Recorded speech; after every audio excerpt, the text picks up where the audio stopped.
It doesn't matter what I want, because I can't do a damn thing about it.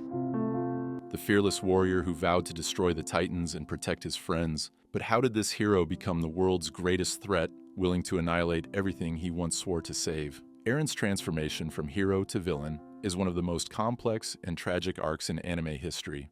It all began with a simple dream: to see the world beyond the walls and to rid humanity of the Titans that had tormented them for over a century. From a young age, Eren was driven by a deep-seated hatred for the Titans, fueled by the traumatic loss of his mother during a Titan attack. This trauma ignited a fire in him, pushing him to join the Scout Regiment with the singular goal of destroying every last Titan.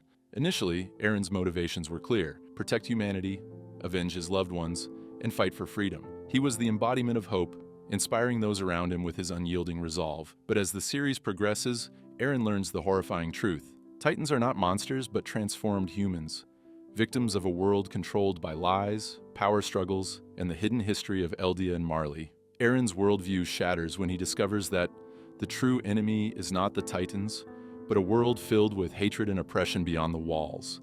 Eren's descent truly begins when he inherits the powers of the founding Titan. This power grants him access to memories across time, allowing him to see past, present, and future events. Through these visions, Eren learns that his life and actions are not entirely his own. He is trapped in a cycle of predestination. He sees himself committing horrific acts in the future, and rather than resist, Eren embraces his fate. The knowledge that his path is set, and the weight of carrying humanity's burden, twists Eren's ideals. He believes that to secure freedom for his people, he must destroy the world outside the walls. One of the most pivotal moments in Eren's transformation is when he turns against his closest friends and allies. He distances himself from Mikasa and Armin, two of the people who have been by his side since childhood, accusing them of being slaves to their own nature and programming. This is not just a betrayal of their friendship, but a symbolic rejection of the humanity that once defined him. Eren no longer sees the world in terms of right and wrong. To him, the end justifies the means, and the only true freedom is total annihilation of his enemies. The defining act of Eren's villainy is the unleashing of the rumbling. In a move that shocks even his closest allies, Eren activates millions of Wall Titans to march across the world, trampling everything in their path.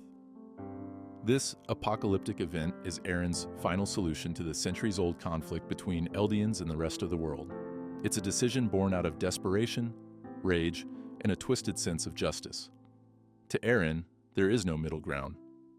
Either his people survive, or they perish, and he is willing to sacrifice the entire world to ensure Eldia's future. But Eren's actions are not those of a traditional villain seeking power or chaos. His motives are deeply personal and rooted in his desire to protect those he loves, even if it means becoming a monster. He's haunted by the weight of his choices, torn between his love for his friends and his commitment to a path that promises freedom at any cost. In his final moments, Eren reflects on his journey, revealing that he was always conflicted, even when embracing his darkest impulses. He's not seeking glory or power. He's seeking an end to the cycle of suffering that has plagued his people for generations. Eren's transformation is a poignant exploration of how good intentions can lead to horrific outcomes when clouded by pain, fear, and a sense of inevitability. He's a character who starts as the embodiment of hope, but becomes a symbol of the dangers of unchecked power and the lengths one might go to in the name of freedom. Eren's journey from hero to villain is not just a fall from grace. It's a reflection of the complex human struggle between destiny and free will, showing that sometimes the greatest threat comes from within.